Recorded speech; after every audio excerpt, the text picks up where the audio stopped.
Giovedì 21 dicembre 2023, un cordiale saluto a tutti voi carissimi amici radioascoltatori e benvenuti ad un nuovo appuntamento con Edicola Belluna, la rassegna stampa di Radio ABM.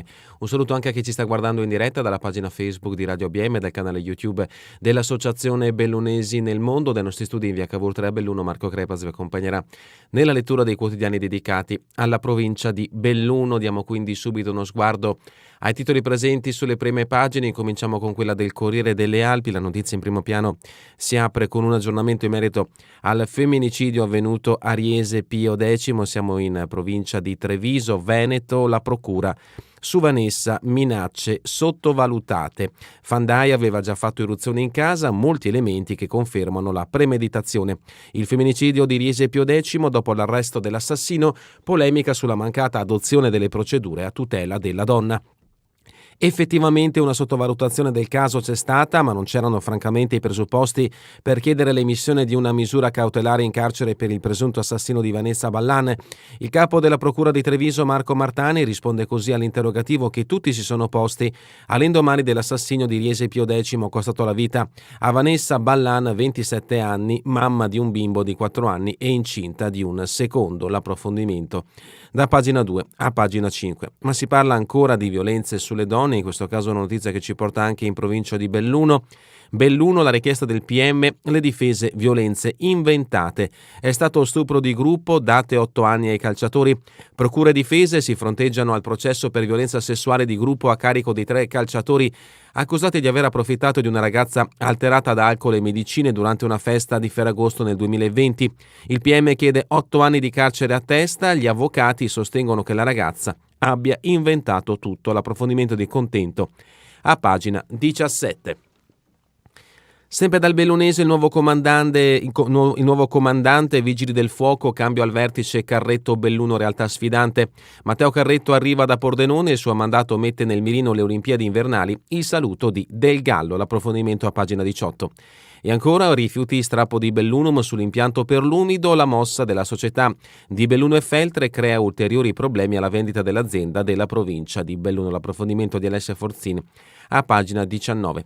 La foto di copertina, l'iniziativa festeggiata dagli allevatori veneti, gli ambientalisti gridano allo scandalo, marcia indietro dell'Europa sulle tutele per i lupi, la Commissione avvia l'iter per far cadere il divieto di uccisione e in questo scatto vediamo una foto di un intervento di cura dei volontari.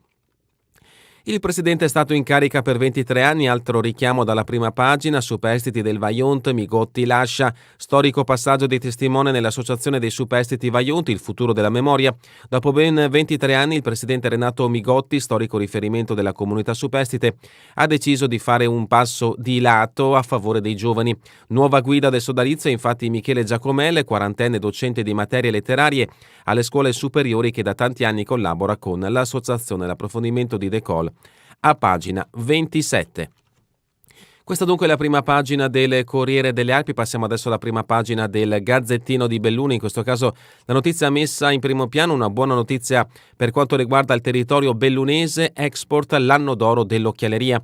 Il comparto locomotiva traina Belluno che cresce del 10% nei primi 9 mesi rispetto al 2022, mentre la marca è in calo. Gli Stati Uniti si consolidano come il primo mercato, tra gli emergenti ci sono la Turchia e gli Emirati Arabi. Il settore dell'occhialeria rappresenta i 2/3 dell'export bellunese, traina l'export nei primi 9 mesi del 2023, ha contribuito alla crescita complessiva pari a un più 10% su base annua, ma anche il settore dei macchinari segna una percentuale incoraggiante, più 11,8%. Le esportazioni delle aziende della nostra provincia hanno superato i 4 miliardi di euro. L'aumento su base annua dell'export bellunese è cresciuto del 3,2%, risultato al quale hanno contribuito, oltre al settore dei macchinari, quello dei prodotti di elettronica e le apparecchiature di precisione, un più 1%. L'approfondimento di Fontanive a pagina 3. Foto di copertina, la novità, Matteo Carretta da Pordenone al posto di Del Gallo, notizia che abbiamo trovato anche come richiamo nell'edizione del Corriere delle Alpi.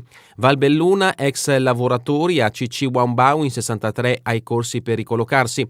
Longarone, il via libera ambientale alla variante di Alemagna. E ancora, violentata la festa da 3 calciatori, il PM chiede 8 anni, sentenza il 16 gennaio per i giovani accusati di aver stuprato una ragazza. Belluno, droga nei calzini, un 25enne ai domiciliari. Addio a Camillo Villani, era il pioniere delle pizzerie, un infarto si è portato via Camillo Villani, titolare dell'hotel Pizzeria Capri di Ponte nelle Alpi. Aveva 70 anni, con lui se ne va la grande storia delle pizzerie napoletane, sorte in provincia di Belluno. Prima di lui ci fu solo Gigino, che aveva un locale in via Mezzaterra, poi arrivò Camillo con il fratello Giuseppe, oggi titolare della bella Napoli di via Feltre, e fu l'inizio di una lunga avventura, oggi più che mai radicata nel tessuto economico e sociale della provincia. L'approfondimento di Marsiglia, a pagina 11. Alpago, morto sul lavoro, 2 ditte sotto inchiesta, Intersox proclama il lutto per Zelico, mentre l'inchiesta si concentra sulla Intersox e l'azienda vicina alla New Cocos, con il socio che guidava il muletto. Sono i giorni del dolore per Zelico Manarin, morto sul lavoro. Ieri lo sciopero indetto dalla CISL e nel giorno dei funerali l'azienda Intersox resterà chiusa. Con una nota ha proclamato giornata di lutto. L'approfondimento a pagina 2. E in questo scatto, perché ci sta guardando da Facebook o YouTube, il dolore, i colleghi in sciopero con un mazzo di fiori proprio nella zona dove è avvenuto questo incidente mortale che ha strappato la vita di Zelico Manarin. Addentriamoci all'interno del Gazzettino di Belluno ed ecco proprio la notizia di cui abbiamo dato un richiamo proprio poc'anzi. Siamo a pagina 2, la tragedia di Paludi. Le telecamere erano inattive, nell'inchiesta anche la Cocos. Nessun aiuto dalla videosorveglianza, era spenta e non ci sono immagini. 2 posizioni al vaglio della procura e il titolare è il socio della ditta vicina che ha dato il muletto. Il dolore del titolare della Intersox, ci stringiamo alla moglie Adriana nel giorno dei funerali, azienda chiusa e lutto.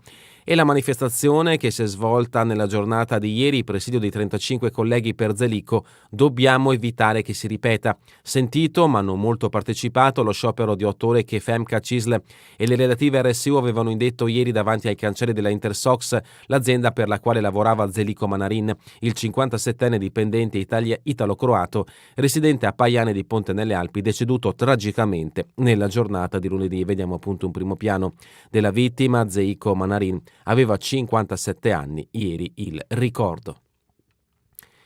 Questa è la notizia invece che ha aperto l'edizione di oggi del Gazzettino di Belluno. Siamo a pagina 3, economia e bilanci.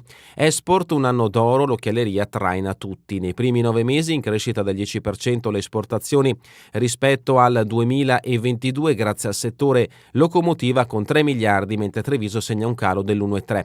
Gli Stati Uniti si consolidano il primo mercato, rappresentano il 30% delle vendite, cresce la Turchia. Ed ecco appunto le esportazioni per principali voci merceologiche. Vediamo che l'occhialeria la fa da padrone, parliamo di un più 12,5%, ma anche i macchinari seguono l'occhialeria con un 11,8%, elettronica, metallurgia in calo invece con segno negativo con meno 27,7%, i prodotti tessili e l'abbigliamento, idem per i prodotti in gomma o plastica e anche per la carta e la stampa. Gli altri prodotti come la carpenteria metallica, i prodotti alimentari e il tabacco e altre apparecchiature elettriche invece danno segno positivo. E a proposito di occhialeria, Luxottica festeggia, nel toto ospite spunta Mengoni, domani la grande cena e un artista top secret, intanto altro regalo, riattivata la navetta pomeridiana dal park al bus. Andiamo avanti con pagina 5, Vigili del Fuoco, cambio della guardia, passaggio di consegna ieri tra il comandante uscente Antonio Del Gallo e Matteo Carretto in arrivo da Pordenone. Ingegnere 54enne veneziano era intervenuto portando i primi soccorsi alla popolazione dopo Vaia a Rocca Pietore. La polemica, notizia che ci porta nel capoluogo, Giannone, lago in Evegal, non è un segno di matita ma un progetto già pronto. E ancora con la droga nascosta nel cazzino, 25enne ai domiciliari. La violentarono, condannateli a 8 anni, fatto di cronaca giudiziaria. La pena pende su ciascuno dei 3 calciatori che nella festa del Ferragosto 2020 a Visome avrebbero stuprato una ragazza. Ieri le conclusioni del procedimento, ma per la sentenza si dovrà attendere gennaio. La vittima era finita all'ospedale. La sentenza si conoscerà solo il 16 gennaio prossimo e fino ad allora sulle teste dei 3 calciatori Guido Santiago Visentil 24enne, Federico De Mine 26 anni e Matteo Verdicchio 25 anni pende la richiesta di condanna a 8 anni ciascuno ciascuno per l'accusa di violenza sessuale di gruppo a carico. È stata pronunciata ieri in tribunale a Belluno dal PM Roberta Gallego, che ha ritenuto attendibile la vittima e il suo racconto in aula, smontato invece dalle difese che hanno sollevato diverse ipotetiche incongruità, dai selfie mentre la giovane era in pronto soccorso alla maglia pulitissima in cui non c'era alcuna traccia biologica a testimoniare quella violenza carnale, o ancora dai lividi che non vengono riscontrati nella prima visita in ospedale e che poi compaiono a distanza di 16 ore dal fatto. Nel mirino della difesa anche la richiesta danni. La ragazza è parte civile con l'avvocato Cristiana Riccitello e ha chiesto 150.000 euro per quanto patito. Siamo a Feltre on Ice, spettacolo sui pattini al Palaghiaccio. L'appuntamento con le stelle è previsto per il prossimo sabato sera 30 dicembre. Nel cast ci saranno atleti che hanno partecipato a grosse competizioni. E rimaniamo a Feltre, ecco volontari, tabelle luminose donate alle squadre, le dotazioni arrivate dall'Unione Montana con altro materiale. Sempre da Feltre la pagina è dedicata completamente al comune, letterine a Babbo Natale per chiedere giocattoli e aiuti per i bambini. Critiche ai grandi per le guerre e per i continui conflitti etnici in tutto il mondo. Rimaniamo nel Feltrino Pedavena, sul Monte Avena, piste verso la riapertura. La vigilia di Natale una parte del comprensorio sarà sciabile, in particolare quella del campo scuola e il tracciato della Baby. Il presidente Lionello Gorza: al più presto, meteo permettendo, confidiamo di riattivare tutti gli ski lift, abbonamenti in vendita. Continuiamo con pagina 10, ex lavoratori a CC, 9 mesi di corso per ricollocare 63 dei 75 licenziati. Saranno riqualificati, poi serviranno aziende disposte ad assumerli. Bonna Donazzan, assessore regionale, si è impegnata a trattare. Sono tutti sopra i 50 anni, con al massimo ancora 5 anni di lavoro prima di maturare la pensione. Longarone, articolo a firma di Giovanni Santin, la variante di Longarone supera anche la valutazione ambientale. E per quanto riguarda i richiami di spalla, Borgo Valbelluna, morto investito ieri l'autopsia. Si è svolto ieri l'esame autoptico sul corpo di Maurizio Dallasen, il 59enne ex operaio ACC, morto la sera del 16 dicembre scorso dopo essere stato investito da una jeep sulla provinciale numero 1 in comune di Borgo Valbelluna a Gus. La procura ha incaricato il medico legale Antonello Cirnelli di Portogruaro, che si è preso tempo per stendere la consulenza. Lutto invece per quanto riguarda il mondo della ristorazione bellunese. Addio al pioniere delle pizzerie napoletane. Si è spento martedì per un infarto Camillo Villani, 70 anni, titolare dell'Hotel Capri. Arrivò in provincia nel lontano 1973. Era militare a Pordenone e quando seppe della possibilità di rilevare l'ex bunker, telefonò al fratello e iniziò l'avventura. I funerali si svolgeranno domani alle 10 nella chiesa parrocchiale di Polpet. Val di Zoldo, presepe vivente a Mareson con 150 figuranti. Lunga performance teatrale. Il 3 gennaio sono 14 le scene che partiranno dal racconto del profeta Isaia. Altre 2 notizie brevi da Agordo. Lega, commissariamento finito, la sezione Dolomiti a Cesare Rizzi, un militante storico già segretario del senatore Manfroi. E sempre da Agordo, Claudio Fontanive, il CAI cresce e stacca 1492 tessere soddisfatti dell'attività giovanile. L'articolo appunto è a firma di Claudio Fontanive. Siamo a Cortina d'Ampezzo, pagina 13 del Gazzettino di Belluno. Valanghe, prove per la sicurezza. Il soccorso alpino ha organizzato l'esercitazione in memoria di Giulia, la maestra di sci trovata morta sotto 2 metri di neve. L'evento è nato in risposta al desiderio dei familiari della donna di fare prevenzione. Riuniti a Pocol un centinaio di partecipanti. L'Espresso Cadore non si fermerà, corse assicurate fino al 25 febbraio, notizia che riguarda questa iniziativa che vuole portare un, tra virgolette, diretto da Roma a Calalzo. La società Treni Turistici Italiani nasce con l'obiettivo di proporre un'offerta di servizi ferroviari espressamente pensati e calibrati per un turismo dolce. Santo Stefano di Cadore, Valcomelico tra piste di ghiaccio, concerti e Babbo Natale. L'articolo a firma di Yvonne Toscani vi aspetta a pagina 13. Questo quindi il contenuto dell'edizione di oggi del Gazzettino di Belluno. Passiamo adesso all'edizione del Corriere delle Alpi. In primo piano la notizia che riguarda la regione Veneto, il femminicidio nel Trevigiano. L'assassino ci aveva già provato, aggressione al lavoro e agguato a casa dopo le denunce di Vanessa, però nessun provvedimento restrittivo nei confronti di Fandai, un delitto premeditato. Buiar Fandai era già entrato nella casa di Vanessa Ballana di nascosto, scavalcando la recinzione. Torna con me, aveva detto alla commessa dell'Eurospin, con la quale aveva avuto una relazione sentimentale durata un anno e terminata nel giugno scorso. Lei ormai aveva deciso, la sua vita l'avrebbe trascorsa con il compagno Nicola Scapinello, dal quale aveva già avuto un figlio. In quell'occasione l'imbianchino kosovaro non usò la violenza, ma il fatto impaurì molto Vanessa, tanto da indurla a togliersi quel peso che la opprimeva da mesi, confessare al compagno la relazione clandestina avuta per un anno con Fandai e ammettere la presenza di filmati intimi per i quali era ricattata. Fu proprio Scapinello a incoraggiarla a denunciare lo straniero per stalking. Alcuni giorni dopo la coppia si presentò alla stazione dei Carabinieri di Riese. Nessuno avrebbe mai potuto immaginare che quasi 2 mesi più tardi Fandai avrebbe di nuovo fatto irruzione nella casa di via Fornaset a Speneda di Riese, stavolta per uccidere Vanessa con un piano premeditato. È stato un caso sottovalutato, da capire cosa non ha funzionato. Questa è la dichiarazione del procuratore Martani. Il PM non ha percepito l'urgenza, ma al massimo poteva chiedere il divieto di avvicinamento. E sempre in merito al femminicidio del trevigiano, poco personale per i codici rossi, molto difficile fare prevenzione. Il GIP di Venezia Marini, solo 5 persone sull'organico di 9. La rabbia della politica, le donne vanno sempre credute.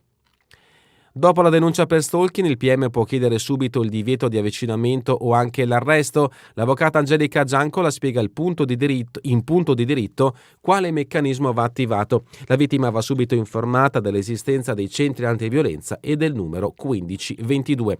Anche il braccialetto elettronico può essere prescritto già in fase di indagini preliminari. Al termine del giudizio la pena può variare da 1 anno a 6 anni e mezzo di reclusione.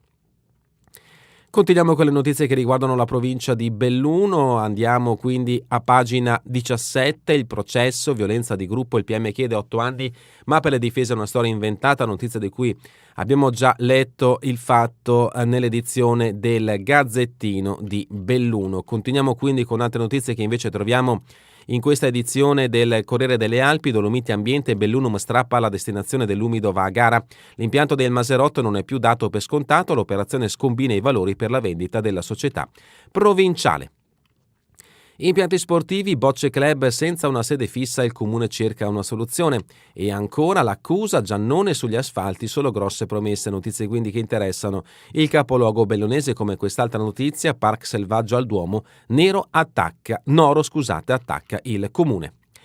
Variante di Longarone, primo via libera Padrin, sindaco del comune di Longarone nonché presidente della provincia di Belluno, basta code sulla Lemagna. La commissione via regionale autorizza il progetto, ma servono altri passaggi. Improbabile sia finita per le Olimpiadi. Fatti di cronaca giudiziaria, Pusher in trasferta con le dosi dei calzini, perquisito arrestato, l'uomo incappato in un posto di blocco delle volanti. A casa gli agenti della mobile hanno trovato altra cocaina. Feltre, pulizia del territorio, donate 1860 ore dagli eco-volontari, consegnata al gruppo 2 tabelle luminose per segnalare agli automobilisti la presenza di attività lungo le strade. E per quanto riguarda la viabilità di Feltre, manca la segnaletica del disco orario sugli stalli di via Tezze. Fonzaso aumenta l'IRPEF, salvi i servizi e si assume il terzo operaio. Il sindaco Pasa, l'alternativa era quella di tagliare sui settori vitali per i cittadini. Per rinforzare la squadra, a manutenzioni va iscritta a bilancio l'aumento del gettito. La MON, mozione del PD Trentino contro la diga sul Vanoi. Arsi e tecnici team al lavoro, telefoni e internet KO. Santa Giustina, mostra di presepi artistici a Dignan nell'ex latteria della Frazione. Continuiamo con le notizie che riguardano il Feltrino. Cesio Maggiore, si ribalta con l'auto vicino a Serravella, una donna ferita lieve. Querovas, la posa della fibra ottica prosegue a rilento e sempre da Querovas il Baracca cambia gestione e ringraziamo i clienti. Sabato invece alle 15 su Rai 4 si parlerà del massiccio del Grappa con una intervista al sindaco del comune di Serendel Grappa. Querovas, Zanolla, il sindaco, il limite a 70 chiesto dai residenti. Notizia che interessa appunto il limite di velocità messo nel tratto tra Carpene e Santa Maria. Siamo a pagina 26, Pro Loco Lentiai, 40 anni in prima linea, da sempre collante che tiene unito il paese. E ancora una serata in birreria, Epta premia la fedeltà di 23 dei suoi dipendenti. Da Limane invece un albero in municipio grazie al gruppo Catarse. Siamo a pagina 27, il futuro della memoria, Migotti lascia la presidenza, per 23 anni è stato assoluto riferimento per quanti scamparono la tragedia, al suo posto Michele Giacomel, insegnante già impegnato nella associazione. Finito il 60° era giusto che i giovani subentrassero, ma lì affiancherò. In collaborazione con Indire, ricerca dello IUAV sulle piccole scuole, c'è anche Tambre. Fare i puntati sulle pluriclassi, il fine ultimo è ripensare la gestione degli spazi interni per dare modo ad ogni alunno di apprendere al meglio.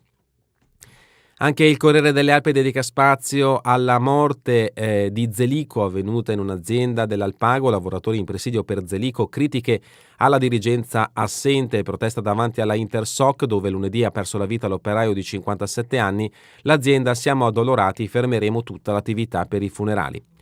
A Agordo tornano le navette da Luxottica verso i parcheggi e le fermate dei bus e ancora a Zoppè di Cadore il sindaco Simonetti tira le prime somme di un 2023 positivo. Notizia da Cortina, Piscina, il comune riprende tutto in mano e ora vuole fare presto. Il consiglio comunale prenderà atto della ritrovata titolarità, soldi e progetto di recupero ci sono, si può andare all'appalto. 2 giorni sul tema prevenzione, in memoria di Giulia Ramelli, notizia che abbiamo trovato anche nell'edizione del Gazzettino di Belluno. Continuiamo invece con Aurunzo, Monteagudo, corsa contro il tempo per preparare le piste. L'inversione termica ostacola la produzione della neve in alto, da via. Sono 200 metri che scollegano il comprensorio. Lozzo di Cadore, Giorgio De Coppi è il nuovo mini sindaco. Calalzo torna al presepe vivente, appuntamento il 30 di dicembre. Dalla rubrica Cultura e Società, l'edizione 2024, in viaggio con Ulisse nel respiro del mare, ecco i 12 mesi firmati da Martorana. Grafiche antiche, affida al fotografo siciliano il suo calendario, pura bellezza declinata in 4.000 copie da regalare. E dalla rubrica Giorno e Notte, grazie a una sinergia a 3, la biblioteca riporta a casa una preziosa opera del Cinquecento. È un libro di Landolfo di Sassonia, certosino tedesco del 300, Vita di Gesù Cristo, nostro Redentore. Fu volgarizzato da Sansovino. Notizia di spalla al prezzo di €90, Fondazione Teatri, un ticket per 3 spettacoli come regalo di Natale. E adesso lo sport, pallavolo Serie A3, Fabio Bisi, difficile il cambio alzatore, dovremo lavorare molto in palestra. Calcio di Serie D, oggi alle 14:30 si chiude il 2023 al Polisportivo. Dolomiti Mestre, obiettivo terzo posto, Zannini, l'emergenza, fiducia nei ragazzi. Hockey Serie B, Feltre Alleghe a distanza, in palio c'è il Master Round. Hockey Alps League, Cortina in Austria per il riscatto, alle 19:30 la sfida contro il Lustenau. E terminiamo con le previsioni del tempo in Veneto per la giornata di domani, nuvolosità regolare con addensamenti più estesi sulle Dolomiti e ampi spazi di sereno in pianura. È davvero tutto per questa edizione di Edicola Belun. Vi ricordo che torneremo in replica questa sera via streaming alle 20, domani mattina all'1, ora locale italiana. A voi tutti un buon proseguimento di giornata in compagnia come sempre di Radio ABM, la web radio dell'Associazione Bellunesi nel Mondo.